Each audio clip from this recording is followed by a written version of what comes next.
Good morning, and welcome to the Department of State's Division of Local Government Services webinar on our Local Government Efficiency Program and application process. My name is Kyle Wilbur, and today I'm joined by Carl U. Blocker, Sam Morreale, and Eric Arena. Again, thank you for participating, and we'll be providing an overview of the LGE program, discussing some sample awards from last year's 2022 application process, describing some successes from previous award rounds, and as well as the 2023 grant application. Just a few tips as we get into the webinar. All participants will be muted. The webinar is recorded, and we will be having a Q&A session at the end of the presentation. If you have a question, please click Host, Presenter, Panelist mode on the chat and type your question in, and we will be reviewing those again at the end of the webinar. We appreciate your participation and would like to get started. So what is the LGE program? The LGE program has been in existence for almost 15, 16 years now. It started as a shared municipal service incentive program, and the idea is we provide grants at the Division of Local Government Services to help local governments implement new opportunities for savings and modernization of services. We're not the end-all, be-all necessarily, but we have funding available to assist local governments with these projects.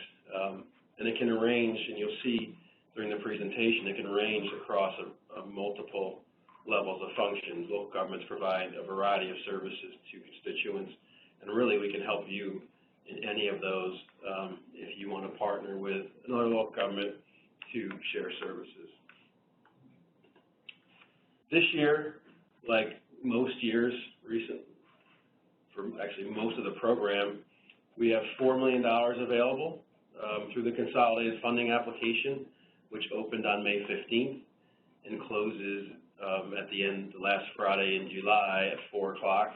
Reminder, the last Friday in July at 4 o'clock, not 4:01. The CFA process is very strict. If your application is not in by 4 o'clock on the last Friday in July, then the application will not be accepted.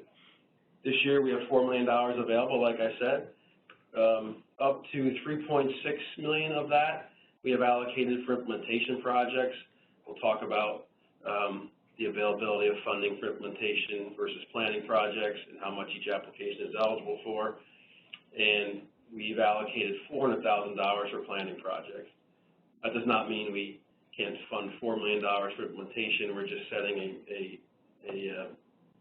aside funds and trying to get both types of projects. For planning, planning projects are capped at $12,500 per municipality per project. The totals for those projects are capped at $100,000 each. And for planning projects, you must have a 1-to-1 match, meaning 50% state funds, 50% local funds. For implementation, we can go much larger. Those projects are capped at $200,000 per municipality per project, up to $1 million for a project in total. And that's 90% state funds, 10% local funds. Again, these are state, local matching projects. They're reimbursement grants. If you're awarded, approved for funding, you will enter into a contract. It'll be managed by one of my colleagues that's sitting in the room with me. And again, it's a reimbursement. You spend the money, you're able to get that funds reimbursed. So if it's a planning project and you spend $10,000, you must show that $10,000 expense, and you'll be able to get reimbursed $5,000 of that. Same thing for implementation projects. Who's eligible? The LGE program really can fund almost any local government or local service provider is defined as local governments providing services to constituents. This includes all your general purpose type governments, towns, villages, cities, counties, and a variety of special purpose units of government. School districts are eligible, BOCES are eligible. There are 4 different types of public libraries that are eligible. We see fire districts come to us for looking at shared services and consolidation, water and sewer authorities, and regional planning boards. There are, I think, 7 regional planning boards in New York State, and they are eligible applicants as well. So the Genesee Finger Lakes Regional Planning Board could apply and has applied on behalf of local governments to help with implementation of shared services. For example, I know the Genesee Finger Lakes Board in the Finger Lakes has worked with Wyoming County on an LGE project for municipal code and zoning enforcement. Eligible expenses, really most similar to other grants, legal and consultant services. We can fund capital improvements and equipment. We don't have a lot of money, so that can get pretty expensive when we're doing those, so we want to do that as part of the implementation of a consolidation or shared services. We can also cover transitional personnel not to exceed 3 years. So the concept behind that is if, multiple local governments come together to do a shared service project and there are other expenses to help transition that service to, say, example, a county is providing code enforcement or assessment services, and they're doing something on behalf of municipalities that they haven't done before. You can help pay for transitional costs to help them get those services online. Ineligible expenses, all this is in our RFA, and it's on our website at dos.ny.gov under funding opportunities, but we don't pay for most types of recurring and local government expenses unless they're taking over or providing a shared service for local governments, contingencies. There are expenses for school districts that are in education law, certain types of operating expenses we can't reimburse, expenditures from other grants, and then other unrelated expenses. You can read all those in the bottom, but a pretty substantive list of things that we wouldn't pay for. Okay, so to go over some sample awards from last year, and then I'm going to turn it over to my colleagues to dig a little deeper into what we've deemed success stories from their involvement with local governments and other projects. Last year we awarded, I think, 8 to 10 awards. I pulled 5 out here just to go over with you. Here, the town of Leicester was approved for a fire and EMS study. They were awarded $19,500 to complete an evaluation of the level and types of fire and EMS services currently provided by the Leicester Fire Department and Collierville Fire Department. Their goal here is to develop a feasibility analyses of potential alternatives for services up to and including the potential merger of the fire departments and creation of a joint fire district. We'll talk later, but this year we are prioritizing fire and EMS services for awards. We know the value of the volunteer fire service in particular. Also know some of the struggles they're facing with manpower, so we want to be supportive of those in an effort to recognize the value, the financial value that the volunteer fire service affords local governments, oftentimes, as opposed to paying, having a paid service. Cazenovia Central School District and the towns of Nelson and Cazenovia, as well as the village of Cazenovia, were awarded $50,000 to investigate opportunities to consolidate bus highway garage infrastructure and other resources. Additionally, they'll examine the feasibility of shared electric vehicle charging infrastructure. Another priority this year will be efforts by local governments to mitigate the impacts of climate change through their delivery of municipal services. So we'll talk about that as well. The town of Elma, they received $400,000 towards a $5.4 million project with the Iroquois Central School District to update and consolidate 2 existing wastewater treatment plants. This project will include the construction of a consolidated plant at the existing location of the high school's wastewater treatment facility. So again, not to spoil the end of the presentation, but infrastructure management and consolidation is another priority we'll be focusing on this year.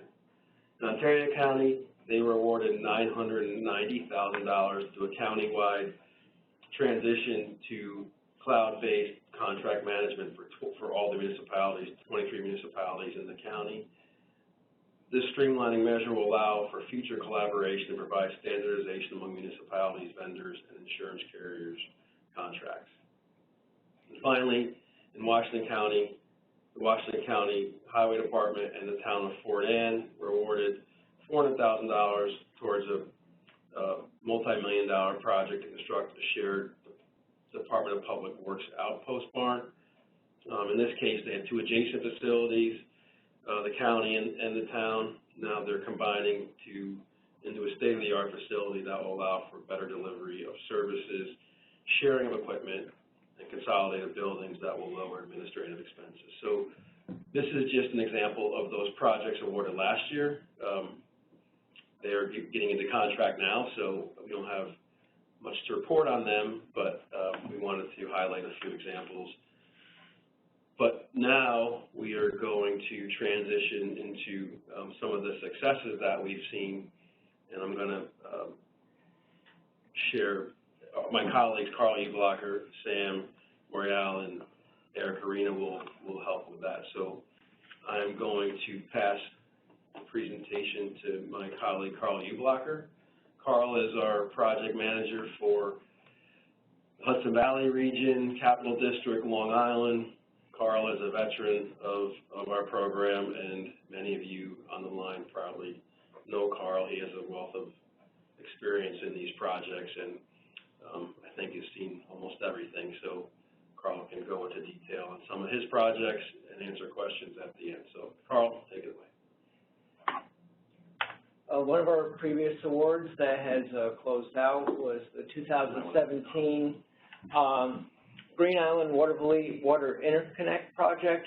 They were awarded $274,000, and this was basically an infrastructure project to provide a source of emergency water. It was a connection between the municipalities. They are adjacent for the municipalities that resulted in a stable, reliable, and predictable water pressure for the communities,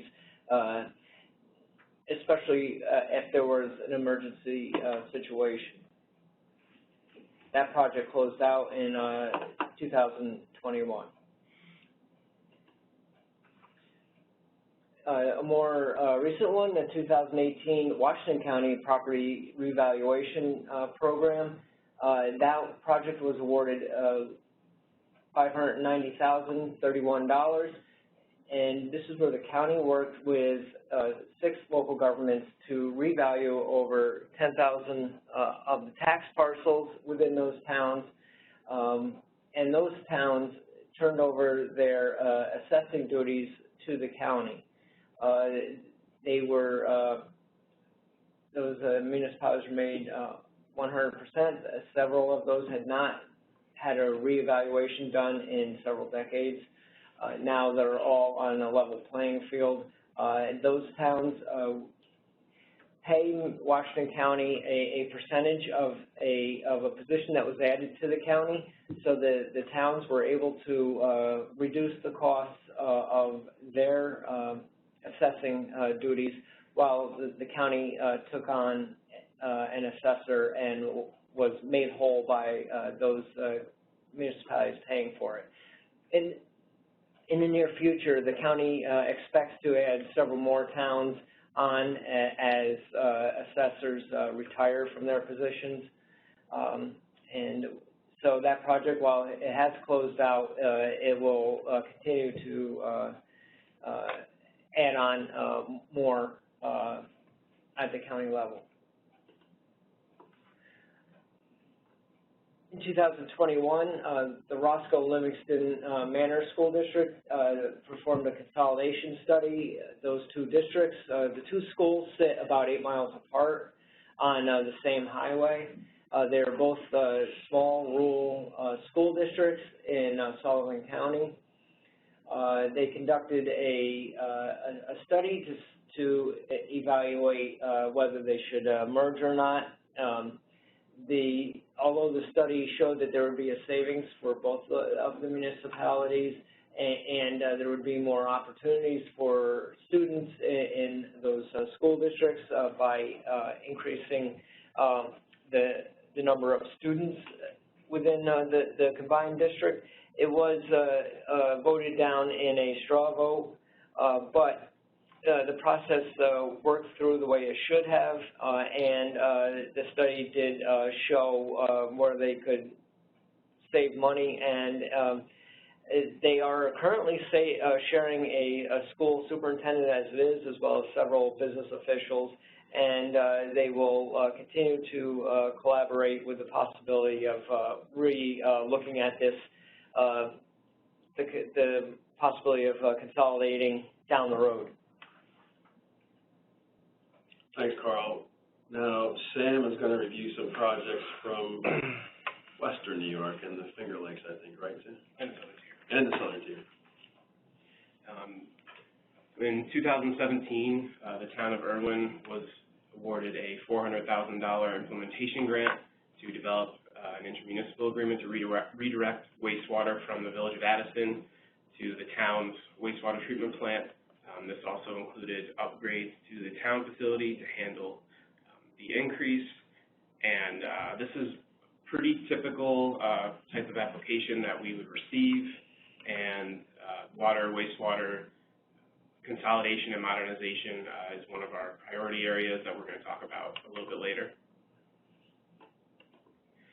In 2018, Yates County received a $22,500 planning grant to conduct a comprehensive water study and needs assessment, complete inventory of water services in Yates County, as well as going into a summation of water needs and exploring some alternatives for future water and wastewater services, as well as protection of the Canandaigua Lake watershed.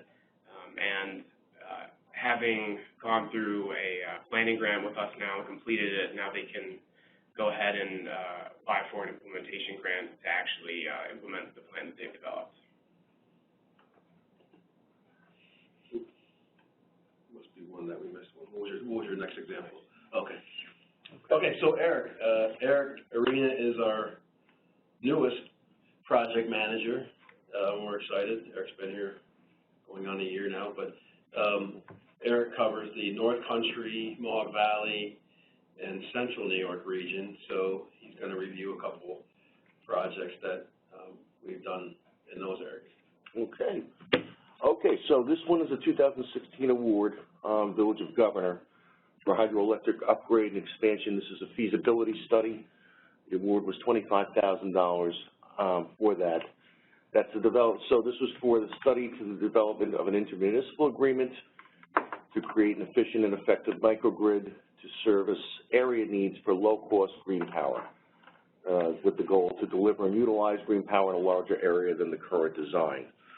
The genesis of this was the village hydropower system needed major updates to the distribution and generating components, not only for the upgrades, but also to expand the town of Governor. Governor is an economically distressed area. They have the challenge of retaining businesses and year-round jobs. So this is that was one of the things that the study that was incorporated as far as reviewing the study. So this feasibility study again was considering options to accomplish this. One option, for example, that was in the study was for the privately owned hydropower plant in nearby town of Fowler to increase the system's capacity. So these feasibility studies include all types of things like this, and with options to fit contingencies with regards to that.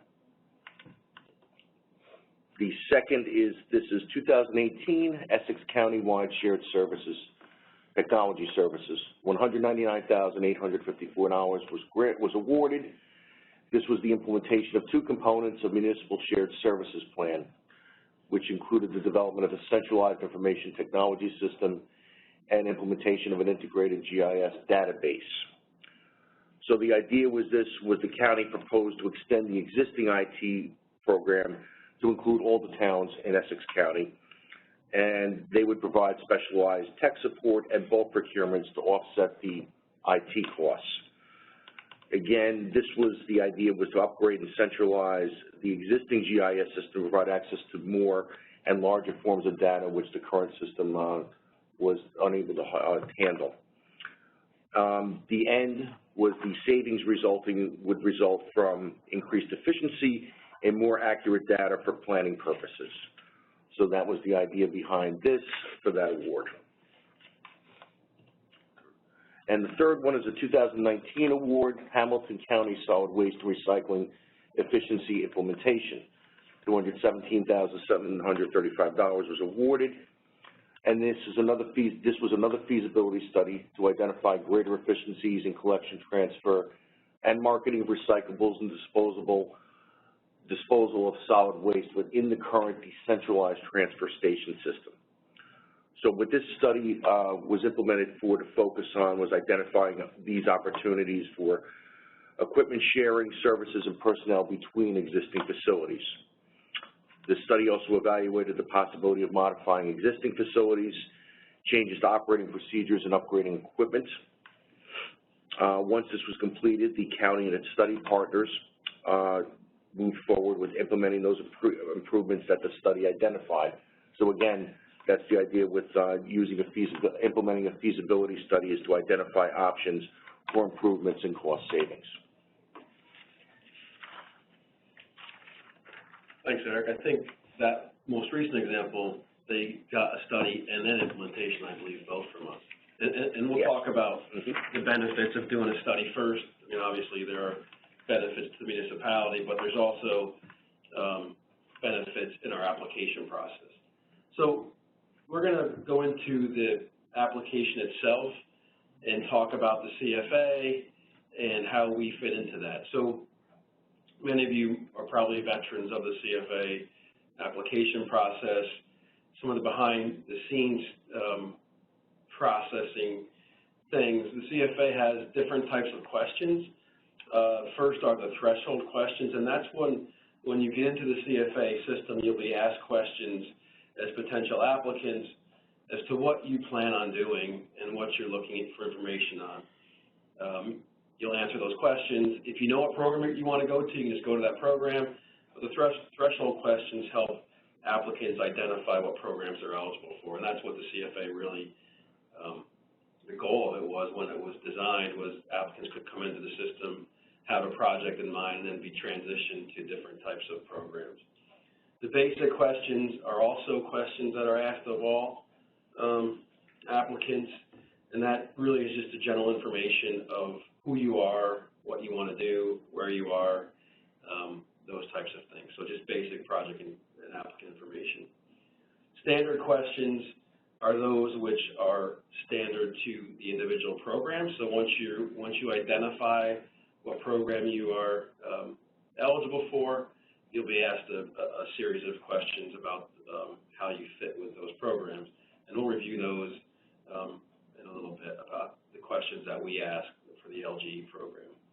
And then there are attachment questions, which enables programs to get more specific information about the projects. And we have some attachments that we require that we'll go over next.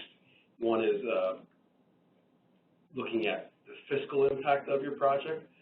As a local government efficiency program, shared service program, one of the goals is to try to reduce long-term cost of projects. So we ask for analyses of the fiscal impact, as well as there's a budget and work plan that's specific to our programs. And then at the end, all CFA applications are asked for a local official certification, which you will be electronically signing. So, again, I mentioned briefly, we have different attachments for the LGE program.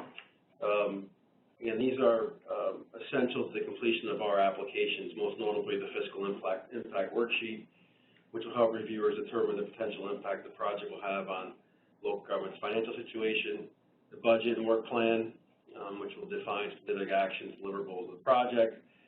Other supporting information we ask for, is this project part of a long-term capital planning program, or do you have a comprehensive plan that this fits into? So other supporting information that will help answer the questions. And then, of course, for all state funding, we'll be looking at support of minority women business enterprises. And for the application process, you have to submit a compliance form that lets us know that you know that this will be a requirement for compliance. So those are the LGE specific attachments. I'm going to turn it back to Sam, who is going to go through what's probably our most important attachment. And this requires some thought, and we wanted to go a little deeper into what we're looking for in terms of fiscal impact analyses and how you complete our worksheet. We've modified it a little bit this year. So Sam, if you could just help folks with this, that'd be great. Thank you. Thanks, Kyle. To determine the planned long-term financial impact of the project, applicants must upload the Excel worksheet provided in the application. The worksheet may be accessed from the DOS website. The worksheet is intended to provide an objective analysis of the anticipated financial impact of the project, including reductions in expenditures and/or increased revenues, and tax levy impact resulting from the project, exclusive of any grant funding. Worksheets must be completed for local government involved in the project, saved as PDF file, and uploaded. Projected cost savings shall not include unexpended fund balances. Cost savings may include capital costs avoided by not having to acquire or replace equipment or infrastructure with an expected useful life of 10 years or more, depreciated over the useful life of the asset.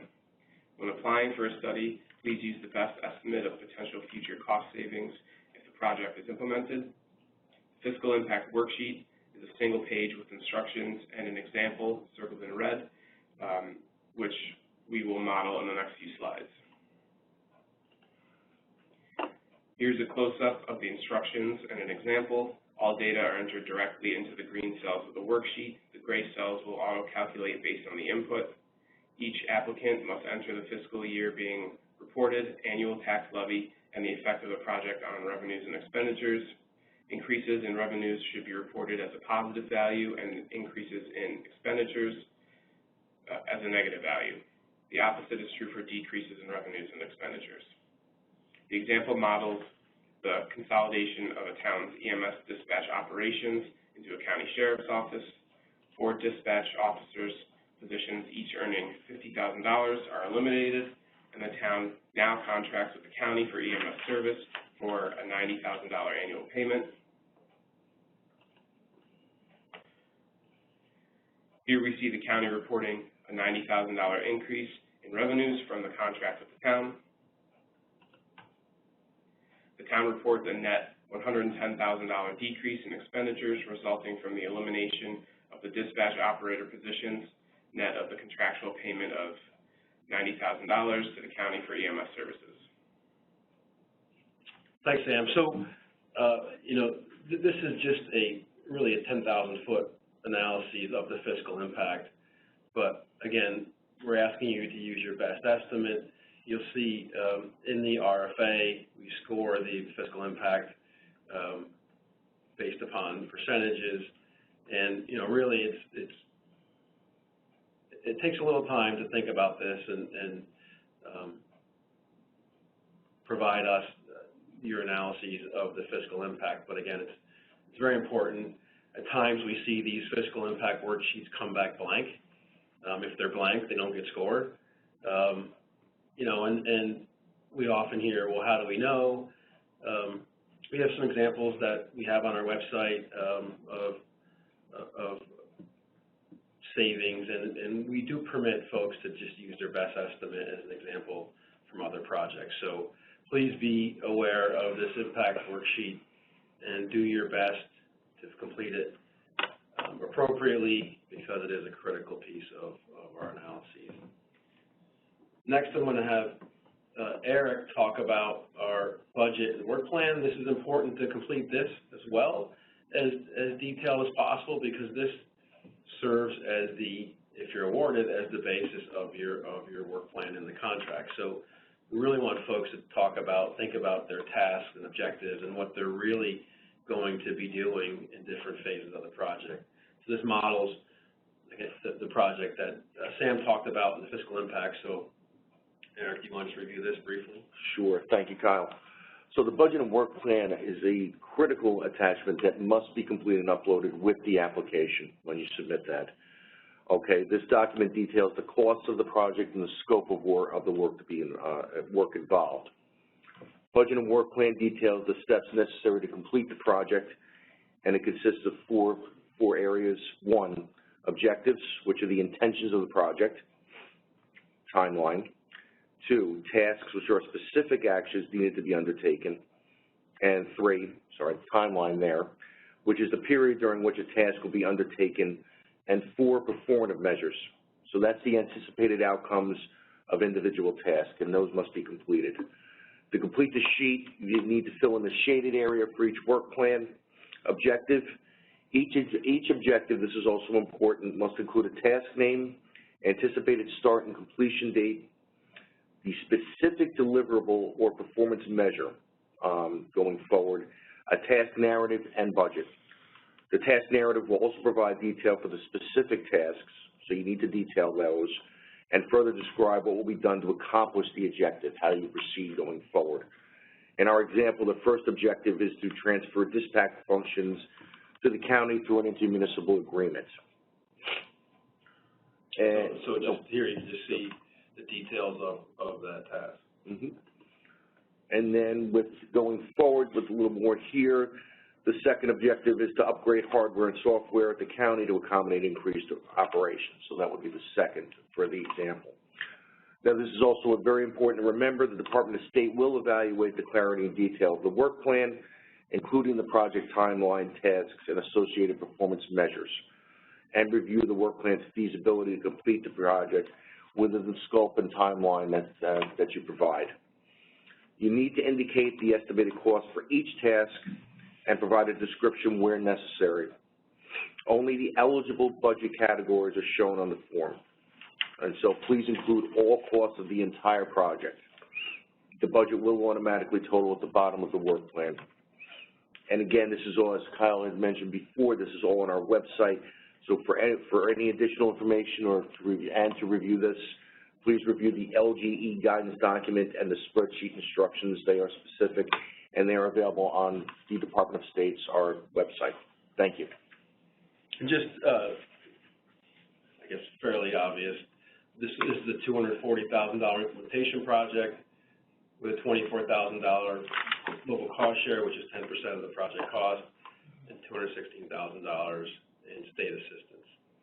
So again, a very simple example, but something to show you the clarity that we're looking for in helping us not only evaluate the project and its feasibility and ability to be completed, but also helping us to develop your contract if you are successful in your application. All right, moving forward, some of the other things that we look for are LGE supporting information. Again, we look at, we'll talk in a few slides about some of the things we score, and one of those things is municipal support and feasibility and sustainability of the projects. We want to see resolutions and other types of local agreements from the partners. These include resolutions, and if you have one, an intermunicipal agreement supporting the project or a previous project. Financial planning documents. Again, if this project is part of a long-term plan, financial plan, we want to see that. Again, that just supports your application and gives us better understanding of the project and your commitment to it. Countywide shared services plan. most of you likely are aware that there is a countywide shared services initiative in the state. This enables county chief elected officials to partner with local governments in their county to develop shared services projects. If the project in your application to the LGE program is part of an adopted CWSSI plan or plan under consideration, make us aware of that. Provide a copy of the plan or provide a letter from the chief elected, the county CEO, that this will be in your plan, because if it is, we will prioritize that for funding under the LGE program. And then any other additional information, including maps, timelines, quotes, you'll see in the RFA that if under the budget, if it's supported by specific quotes, that should score better. So again, some valuable information that will help us review your application. MWBE Compliance, this is in the guidance, it's a very detailed appendix, but you have to submit the compliance form with the application. If you're selected, then local governments will be required to show a good faith effort to support MWBE firms as detailed in Article 15A of the Executive Law. Again, we have our colleague Catherine Traina here. Welcome, Catherine. Catherine is in our contract administration unit, works with us on this, and she's here to answer any questions going forward. But the key thing is, if you're awarded, that you have knowledge of this process, which you all should by now, I think, and that you make a good faith effort to reach out and utilize MWBE firms. We know that can mean different things in different parts of the state and the availability of those firms, but this is a critical piece, and again, you need to make a good faith effort. So there's a very detailed section on it in our guidance. I think it'll explain everything, so I think we can move forward on that. Okay, so what are we looking for under the LGE program? So we're going to go over in our final few slides our scoring criteria and our priorities. So this year, our legislation enables the Secretary of State to prioritize projects based upon areas of opportunity and priorities. So this year we have, actually in our guidance, we're required to prioritize projects that are implementing a plan completed with previous LGE or shared municipal service incentive funding, which was the precursor to the LGE program. So as Eric mentioned, I think everybody mentioned in our success stories that some projects have completed planning studies with LGE funding and have moved forward to implementation. If that's the case, we are required to prioritize those, which is a good thing. As I mentioned earlier, if a project is part of a countywide shared services initiative, we will prioritize that as well. And finally, this year, we talked a lot earlier in reviewing our previous applications as well as success stories. I think indirectly, we picked projects that are our priorities. I don't think we even thought about that going forward, but it's a great case in point that we see a lot of IT projects, and this year we're going to be prioritizing projects that are helping with communities meet the need for enhanced cybersecurity measures. We've had some technology projects where counties are now rolling out those services to their constituent local governments. So that's what we're hoping to see with this cybersecurity priority.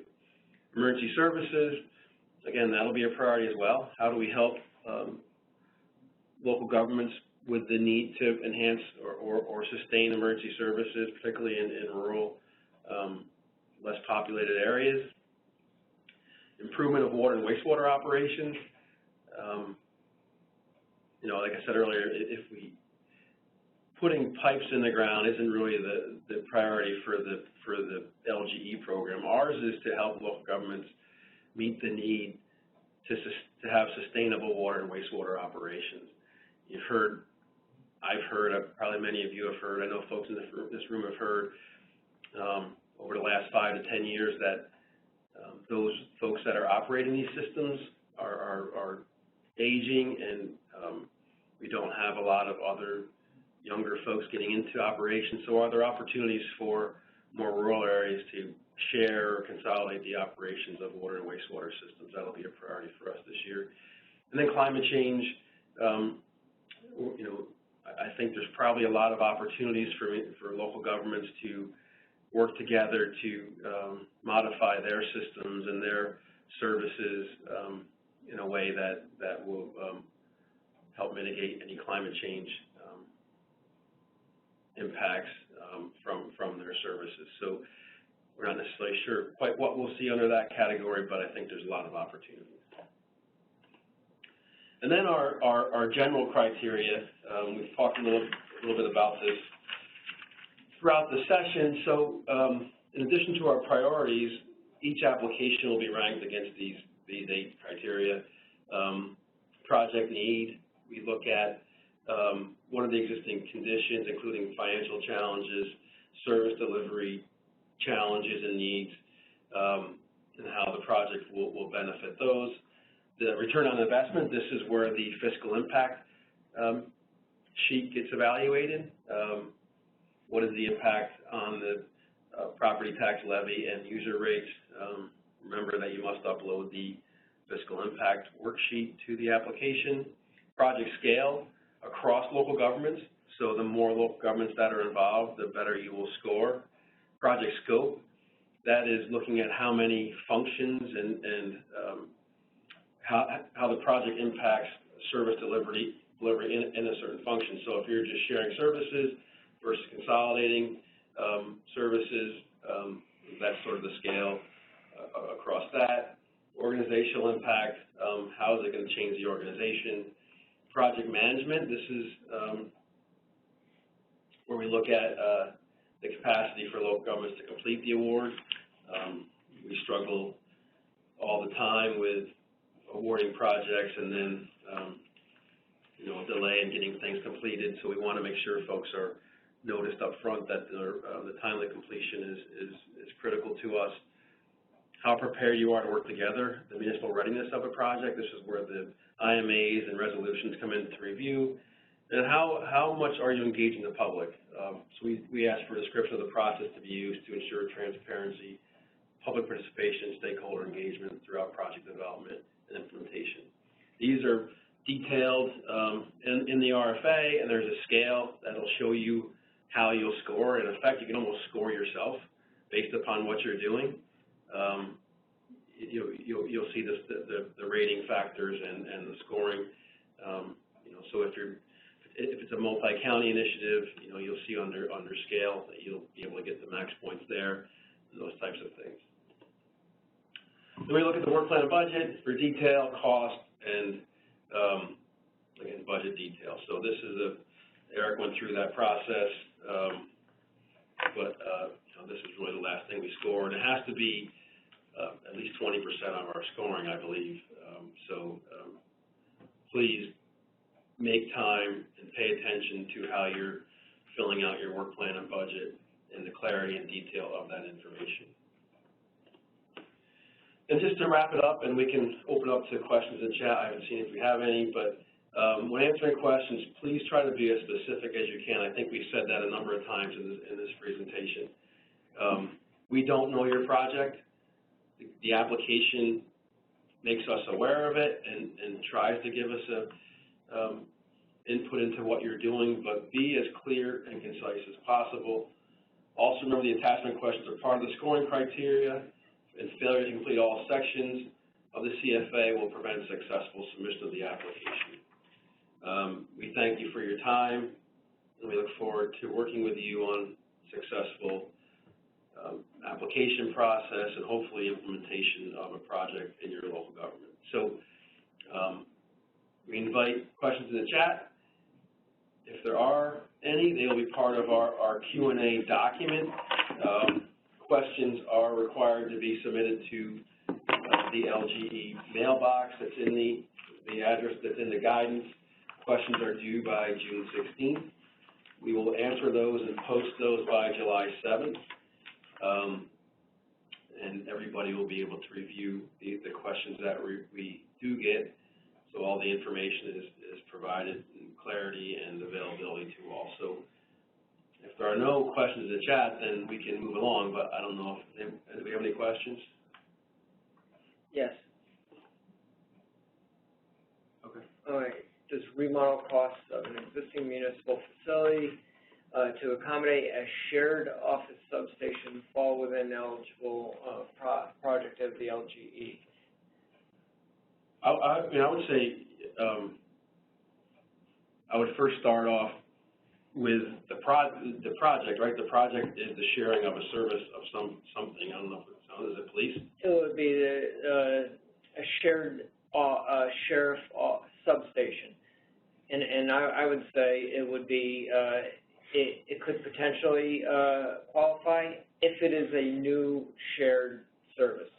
It would have to be a new shared service. If it's an existing shared sheriff substation, then no, it would not qualify. But upgrades to facilities are eligible, as well as construction. It's just a matter of what the project is.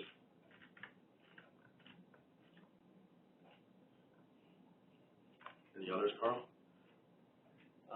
They're rapidly coming in. That's the only one. That's the only one? Right now. Okay, well, we just got one. I saw one come up. For shared materials such as salt shed, et cetera, would this be considered an eligible project but not very competitive given the priorities? Yeah, you have to start off with the first concept, right? Sharing of something. So shared purchase of salt and other materials, while eligible, may not be that competitive. But if you're looking at a consolidation of the highway function, then it would be. So, it's, again, you can look at the guidance and our scoring criteria. Let's start on page 10 and look at the functional priorities, project types, and see how you'll be scored. So, think about your project, think about what you're proposing to do, and go from there.